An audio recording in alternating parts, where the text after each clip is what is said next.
Hey guys, welcome back to my channel in the following pages. Today's book is Leonardo da Vinci's Musical Gifts and Years Connections by Giovanni Maria Pala. They say art speaks, but what if I told you Leonardo da Vinci didn't just paint the Last Supper to be seen? He composed it to be heard. In 2009, an Italian researcher named Giovanni Maria Pala published a book titled Leonardo da Vinci's Musical Gifts and Years Connections. And in it he makes a claim that sounds straight out of Dan Brown's novel. But it's real, it's documented, and it's one of the most fascinating interpretations of the Last Supper you'll ever hear. We all know Leonardo da Vinci, the painter, the inventor, the dreamer, sketching machines centuries ahead of his time. But few remember Leonardo da Vinci was also a musician. He designed instruments, performed in the courts of Milan, and spoke of music as the sister of painting. Pala takes that connection and pushes it a bit further, arguing that the Last Supper isn't just sacred art, it is a coded symphony frozen in a pigment. According to Pala, every loaf of bread, every hand, every gesture on the table corresponds to a note. The apostles aren't just reacting to Jesus' words, they're playing a divine composition. When those visual notes are read from right to left, the same direction Hebrew is written. They form a 12-measure piece of music, a melody that Pala actually transcribed and performed, solemn, haunting, and eerily fitting for the moment of betrayal. It's as if Leonardo da Vinci painted silence so that it could one day be broken. But Pala doesn't stop there. He claims that the negative spaces between figures, the gaps between the apostles, the folds of cloth, even the shadows outline Hebrew letters. Together they spell out what he calls a prayer to the world, a hidden Hebrew benediction layered within Christian imagery composed by a man rumored to have had a Jewish mother. If true, it transformed the Last Supper into more than just a biblical moment. It becomes a bridge between faiths, between art and music, between visible and invisible worlds. Now the scholarly world hasn't exactly applauded this theory. Most art historians dismiss it as a creative overreach, arguing that the patterns Pala finds might be a coincidence, a trick of the human eye searching for the order inside of chaos. And they're right to question it, because whether those loaves truly form a melody or not, but what Pala gives us is something else entirely, an invitation to listen differently. To see the Last Supper not just as a painting, but as a living manuscript of meaning, where silence, gestures, and faith hum together in secret harmony. Maybe Leonardo da Vinci really did hide a song in the shadows of his painting, or maybe the song is ours, the one we compose when we dare to look beyond the surface. What Pala's book reminds us that genius doesn't always shout, sometimes it whispers. Through brushstrokes, through silence, through symbols waiting 5 centuries to be heard again.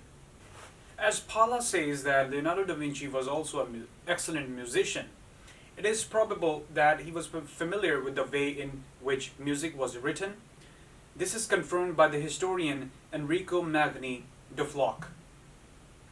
This is one of the quotes, this is one of the chapters where he mentions that what this historian said about Leonardo. He said Leonardo, as a young man, studied music, made rapid progress, and had a good singing voice, both in polyphonic groups and on his own, accompanying himself on his lyre, which he played very well. And in the same section, Pala says, in this book of Leonardo's life, Bruno Nardini writes, Leonardo came and went following his own fancy or sense of curiosity. He haunted the workshops where he would always find a patient artisan prepared to give his time to some wild project of Leonardo's and happy to dream with him of a miraculous machine that would drag or hoist huge weights, or a device to pierce mountains, or a mechanical spindle to twist strings into thick and strong hawsers. Finally, he found the time to give music lessons to a promising youngster named Attavante Migliotti, an illegitimate child like him. They often played together so well indeed that word soon spread through the city and even reached the ears of Lorenzo the Magnificent. Now it talks about the props, the bread, and the glass, and the creases that are inside the painting. Pala says, I continued to look carefully at the tablecloth and at each minute detail of what was placed upon it plates, glasses, fruits, bread, and suddenly a particular detail stood out, apparently a coincidence. Most of the bread rolls were placed in such a way as to match the vertical lines of the tablecloth. I will be sharing a picture which is shared in the book. I noted too that the majority of the bread rolls were of similar size, only a few were smaller, and not only this, the rolls were almost all arranged at the same distance from each other. At first glance, this may have seemed an accident, but I thought the artist would not have improvised the size and the position of the loaves as he painted the picture himself. He would have decided before starting the work where they would go, placing them in a preparatory drawings and early sketches. Pala also mentions in his book that according to Giorgio Vasari, 12 years after his arrival in Milan, Leonardo still had the lyre.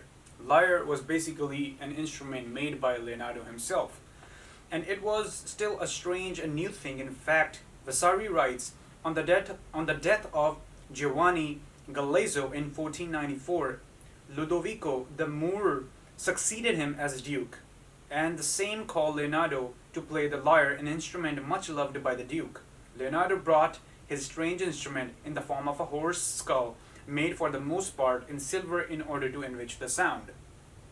He not only played better than anyone else, but was also judged to be the best improviser of rhymes. The lyre of the Renaissance period was a stringed instrument played on the arm and was used to play lines of melody or provide chords to accompany the voice. Another instrument for accompanying songs was the lute, but the lyre was considered better. Odd-shaped instruments were very much in fashion at the time, but despite numerous hypotheses and assumptions, no notes or sketches of this strange instrument have ever been found, which Leonardo made. The only possible exception is a drawing of a composite skull somewhat similar to the head of a wolf or a horse, but which could also be that of a devil or a dragon. In the lower part of the skull, which acts as the sounding board, 3 or 4 strings are shown, stretched between the tuning pegs hammered into the lower part of the head with something similar on the frets. Another important difference in the Leonardo's method for that all painters of his time used to make sketches, drafts, or detailed drawings of his work, of the work that they were making, or custom work that had been commissioned. Once the sketch was accepted by the patron, the artist proceeded with the work then. Leonardo, however, never showed anything of the kind to the Duke or the Prior. His idea of the painting was in his head, and there it would stay until others could see it too. Instead of following the custom of copying from paper, which would have obliged him to draw his painting first, Leonardo had worked out another way of transferring the image to the wall by using shadows created through a sort of projection. He had started researching the use of light when he was about 20 years old. He also mentions that the number 3, the digit 3, was also very sacred for Leonardo da Vinci. Maybe he was superstitious in that term. He says that, let us now return to the original comments on the arrangement of the apostles in the painting. The reason Leonardo grouped them in sets of 3 was because the number is the key to the whole painting. In the book, he also says that number 3 was very sacred for Leonardo. He says that here are a few examples from the Bible of the power of the number 3. He mentions 3 represents the number of hours of Jesus' agony from the 6th to the 9th hour. He says, Jesus ceased to live, therefore, at 3 p.m. He was 33 when he sacrificed himself in order to redeem mankind from sin. Resurrection took place 3 days after his death. Judas betrayed him for 30 pieces of silver. Peter denied Jesus 3 times between his arrest and the cock crow, John 13:36. So by this concept, Pala says that Leonardo basically grouped the apostles in a set of 3 in the painting. So this is basically the overview of the book itself, but it has, if you read through it, it's a really short book, about 130 pages, around 130 pages. But if you read through it, it does make sense, but some of the historians say that it's just superstition or, like overreach. But if you look at it, you can decide it for yourself, and whatever you think, you can have a discussion in the comments below with me.